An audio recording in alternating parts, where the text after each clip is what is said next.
ونسلم على رسوله الكريم.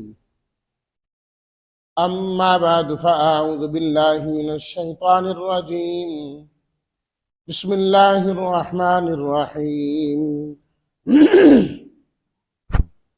شهر رمضان الذي أنزل فيه القرآن هدى للناس وبينات من الهدى والفرقان فمن شهد منكم الشهر فليصم ومن كان مريضا أو على سفر فعدة من أيام أخر يريد الله بكم اليسر ولا يريد بكم العسر صدق اللہ مولانا العظیم.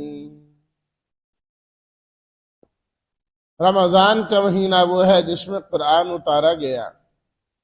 ہدایت ہے لوگوں کے لیے اور ہدایت کی واضح نشانیاں ہیں اور حق و باطل کے درمیان فرق کی بھی واضح نشانیاں ہیں. پر جو شخص تم میں سے پالے اس مہینے کو چاہیے کہ وہ اس کا روزہ رکھے، اور جو بیمار ہو یا سفر پر ہو تعداد اور دنوں سے پوری کر لے. اللہ تمہارے ساتھ آسانی کا ارادہ کرتے ہیں، تمہارے ساتھ مشکل کا ارادہ نہیں کرتے.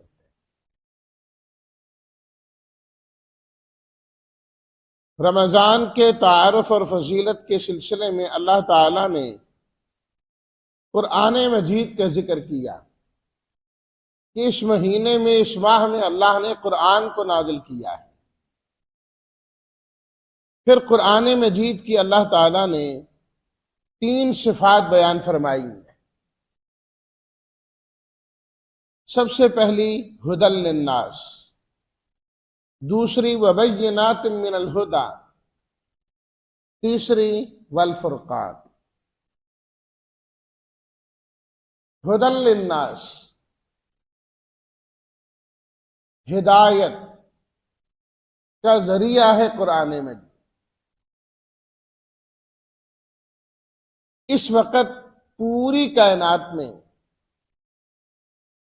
سب سے زیادہ مضبوط اور درست ہدایت دینے کا ذریعہ صرف اور صرف اللہ کا قرآن.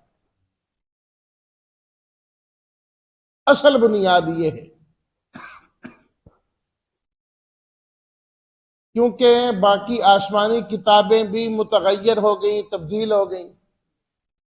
اللہ کے آخری نبی صلی اللہ علیہ وسلم پر نازل ہونے والا یہ قرآن، اللہ نے اس کی حفاظت کا ذمہ خود لیا اور یہ قیامت تک ایسے ہی محفوظ رہے گا.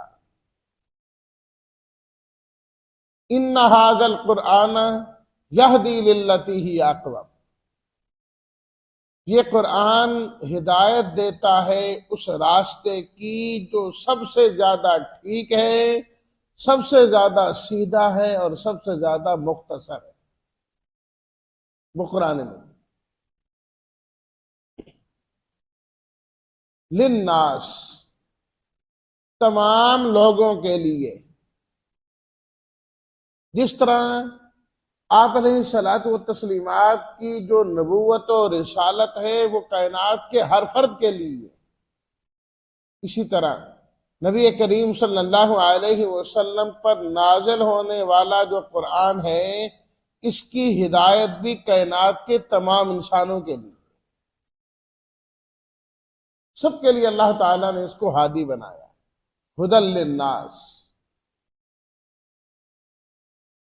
وہ الگ بات ہے کہ لوگوں میں سے رہنمائی حاصل ایمان والے اور تقوی والے لوگ ہی کرتے. اسی لیے سورہ البقرہ کے شروع میں فرما دیا ذالک الکتاب لا ریب فیہ ھدی للمتقین، کہ تقوی والوں کو یہ ہدایت دیتا ہے. اور یہاں فرمایا ھدی للناس، سب لوگوں کو ہدایت دیتا ہے. لوگوں کے اعتبار سے ہدایت الگ الگ ہے، الگ الگ ہے. ہدایت ایک تو کیا ہوتی ہے کہ کسی کو راستہ دکھا دینا،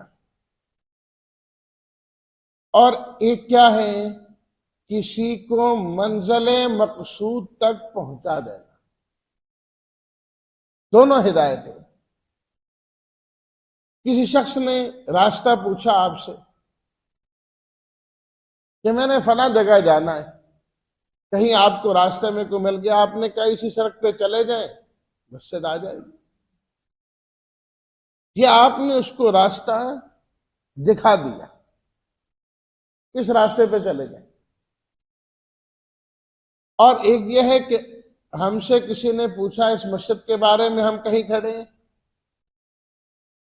اس مسجد میں جانا ہے، وہ کدھر ہے؟ جی میں بھی ادھر ہی جا رہا ہوں، آپ میرے ساتھ ہی آ جاؤ، وہ لے کے اس کو ساتھ ہی آ جائے، منزل تک اس نے پہنچا کے چھوڑا۔ جن کو راستہ دکھائی نہیں دے رہا ان کو قرآن راستہ دکھاتا ہے، اور جو اس پر چلنا چاہتے ہیں رب ان کو اس قرآن کے ذریعے منزل تک پہنچاتا ہے۔ تو ہدی للمتقین، جو متقین ہیں، تقوی والے ہیں، قرآن ان کے لیے ہدایت ہے۔ کیا مطلب؟ ان کو منزل تک پہنچائے گا، قرآن رب تک پہنچا کر رب کی جنت میں پہنچا کے آئے گا۔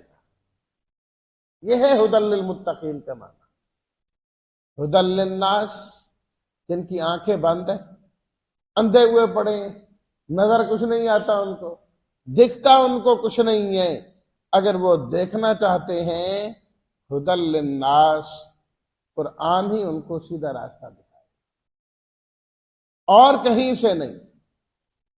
جو کہیں اور سے ہدایت تلاش کرنا چاہے گا، ترمذی شریف میں نبی کریم صلی اللہ علیہ وسلم کا ارشاد مبارک ہے، آپ نے فرمایا وَمَنِ ابْتَغَى الْهُدَى فِي غَيْرِهِ أَضَلَّهُ اللَّهُ، جو ہدایت قرآن کے علاوہ میں تلاش کرے گا اللہ اس کو گمراہ کر دے، وہ نہیں منزل تک پہنچے، وہ گمراہ ہی ہوگا، اضلہ اللہ، وہ گمراہ ہوگا۔ اور دوسری صفت اللہ تعالیٰ نے بیان کی وَبَيِّنَاتٍ مِّنَ الْهُدَى، کہ قرآن مجید صرف ہدایت نہیں بلکہ ہدایت کی واضح نشانی ہے، واضح اور کھلی ہوئی نشانی، ایک ایک چیز کھول کھول کے اللہ تعالیٰ بیان کرتے۔ کسی چیز کو منوانے کے دو انداز ہوتے ہیں، ایک ہوتا ہے حاکمانہ انداز اور ایک ہوتا ہے حکیمانہ انداز۔ حاکم ہے بڑا، بس قانون بنا دیے، اس پر عمل کرو، یہ کرو۔ اور ایک کیا ہے؟ حکیمانہ، حکمت و دانائی سے دلیل کی روشنی میں اس کو قائل کرنا۔ باپ اپنی اولاد سے بات کرے گا، ایک انداز کا ہے حاکمانہ، نہیں نہیں بس یہ کرنا ہے، میں نے کہہ دیا نا تو چپ کر کے کرو، یہ حاکمانہ انداز۔ حکیمانہ کیا ہے؟ سمجھاؤ، نہیں بیٹا اس کو نہیں کریں گے، اس میں تو یہ نقصان ہے، یہ ہو جائے گا، سمجھانے کی کوشش کر۔ اول یہی انداز ہونا چاہیے، حکیمانہ، لیکن بوقت ضرورت حاکمانہ۔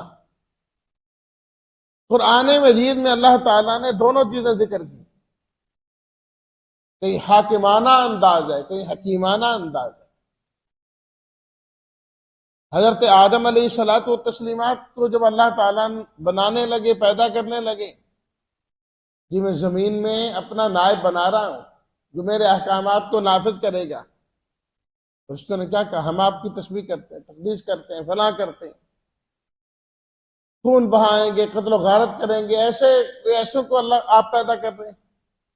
اللہ نے پہلے حاکمانہ جواب دیا، انی اعلم ما لا تعلمون، میں جانتا ہوں تم نہیں جانتے، تمہیں کیا پتا۔ حاکمانہ انداز، اس کے بعد حکیمانہ انداز، چیزوں کے نام سکھائے، فرشتوں سے پوچھے نہ آئے، حضرت آدم سے پوچھے تو بتا دیے، فرمایا اب بتاؤ علم میں کون زیادہ ہے؟ یہ زیادہ ہے۔ فرمایا پھر علم والے کی شان تو زیادہ ہوگی نا، تو اعلیٰ اور افضل ہی بنا رہے ہیں، پیدا کر رہے ہیں۔ یہ جو ہے حکیمانہ انداز۔ عام طور پر قرآن مجید میں اللہ تعالیٰ نے حکیمانہ انداز اختیار کیا ہے، عام طور پر، خصوصاً عقائد کے معاملے میں، کہ اللہ تعالیٰ نے اپنی توحید کو بڑے دلائل کے ساتھ مزین کر کے ثابت کیا ہے، اور بسا اوقات کئی صورتوں میں، سورہ انعام وغیرہ جس طرح ہم پیچھے پڑھا ہے، اللہ نے اپنی توحید پر ایک دلیل، دوسری، 10 12 دلیلیں ایک ہی جگہ ذکر کی جاتی، ایک ہی جگہ ذکر کی۔ دیکھو میں نے آسمان بنایا، کسی نے آسمان بنایا ہے؟ میں نے تو زمین بنائی ہے، کسی نے زمین کا کوئی ٹکڑا بنایا ہے؟ نہیں بنایا۔ اچھا میں نے تو تمہیں بنایا ہے، آیا تمہارا کوئی حصہ کوئی اور بنا سکتا ہے؟ نہیں بنا سکتا۔ اچھا تمہیں اولادیں کس نے دی؟ جی وہ بھی تو اللہ تعالیٰ نے دی۔ اچھا پھر رزق کس نے دیا؟ جی وہ بھی اللہ تعالیٰ نے دیا۔ آسمان بھی ہم بنائے، زمین بھی ہم بنائے، تمہیں ہم بنائے، تمہیں اولاد دیں، رزق دیں، سجدے کسی اور کو کرو، یہ کیسے ہوگا؟ نہ جس نے سب بنایا پیدا کیا، سجدہ بھی اسی کو ہی ہوگا۔ یا تو یہ کام پھر کوئی اور کر کے دکھائے، نہیں کر سکتا۔ اللہ اکبر۔ وَبَيِّنَاتٍ مِّنَ الْهُدَىٰ، اللہ نے ہدایت کی واضح اور کھلی نشانیاں بیان کی کہ ان نشانیوں کو پڑھ کر انسان سیدھے راستے پر آ جاتا ہے، سیدھے راستے پر آ جاتا ہے۔ اگر سمجھنے والا ہو، انسان یہ کوشش کرے کہ میں نے سیدھا راستہ پانا ہی پانا ہے، اور اس انداز سے وہ قرآن مجید کو پڑھے، اللہ اس کے لیے ہدایت کا راستہ ضرور کھلتا ہے اس کے لیے۔ والفرقان، تیسری صفت اللہ تعالیٰ نے قرآن مجید کی یہ بیان فرمائی کہ قرآن اللہ کی وہ کتاب اور وہ کلام ہے جس نے حق اور باطل دونوں کو الگ الگ کھول کر بیان کیا ہے۔ حق حق کر کے دکھایا ہے، باطل باطل کر کے دکھایا ہے۔ یہ نہیں کہ گڑمڑ سمجھ نہیں آ رہی کیا صحیح ہے کیا غلط ہے، کون سچا ہے کون جھوٹا ہے۔ بعض لوگوں کی کلام بھی ایسے ہی ہوتی ہے کہ ایسی کلام کریں گے نہیں پتہ لگے گا یہ کسی چیز کی حمایت کر رہے کہ کسی چیز کے خلاف بول رہے۔ نہ، کلام کی خوبصورتی یہ ہے کہ انسان کا جو مقصد ہے وہ اس کی کلام سے 100% واضح ہے۔ اگر کسی چیز کی حمایت ہے تو 100% حمایت واضح ہونی چاہیے اس کی ہدایت، اور اگر وہ غلط ہے اس کی تردید 100% ہونی چاہیے۔ اللہ تعالیٰ نے اپنی توحید کو بڑے واضح طور پر بیان کیا، اور شرک کی تردید بھی بڑے واضح طور پر۔ ایمان والوں کی تعریف اور ان کا حق پر ہونا بھی اللہ نے واضح طور پر بیان کیا ہے، کفار کا گمراہ ہونا اور جہنمی ہونا بھی بڑا کھول کے بیان کیا۔ صحابہ کے ایمان کو اللہ تعالیٰ نے کھول کے بیان کیا ہے، اور ان کے دشمنوں کے کفر کو بھی کھول کے بیان کیا۔ لگی لپٹی بات میں والفرقان۔ وقت نہیں کہ میں ان تمام چیزوں کی الگ الگ مثالیں قرآن مجید سے دوں، تو فرمایا ایسا قرآن اللہ نے رمضان میں نازل کیا تو رمضان کی شانیں بلند ہو گئی۔ فمن شہد منکم الشہر فلیصم، فرمایا کہ جو شخص اس مہینے کو پالے اس کو چاہیے کہ وہ اس مہینے کا روزہ رکھے۔ اس کی زندگی میں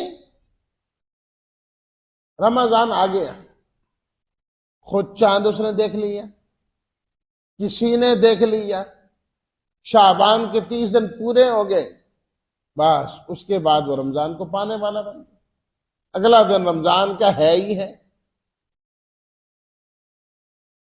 تو اب روزہ رکھے بغیر فرمایا کوئی چھٹکارا نہیں۔ چند دروس پہلے میں نے یہ بات عرض کی کہ اللہ تعالیٰ نے پہلے فرمایا وَعَلَى الَّذِينَ يُطِيقُونَهُ فِدْيَةٌ طَعَامُ مِسْكِينٍ کہ ابتدائے اسلام میں ایک تحقیق کے مطابق اس بات کی گنجائش موجود تھی کہ جو روزہ رکھنا چاہے وہ روزہ رکھ لے اور جو نہیں رکھنا چاہتا وہ اس کی جگہ فدیہ دے دے، وہ اس کی جگہ فدیہ دے دے۔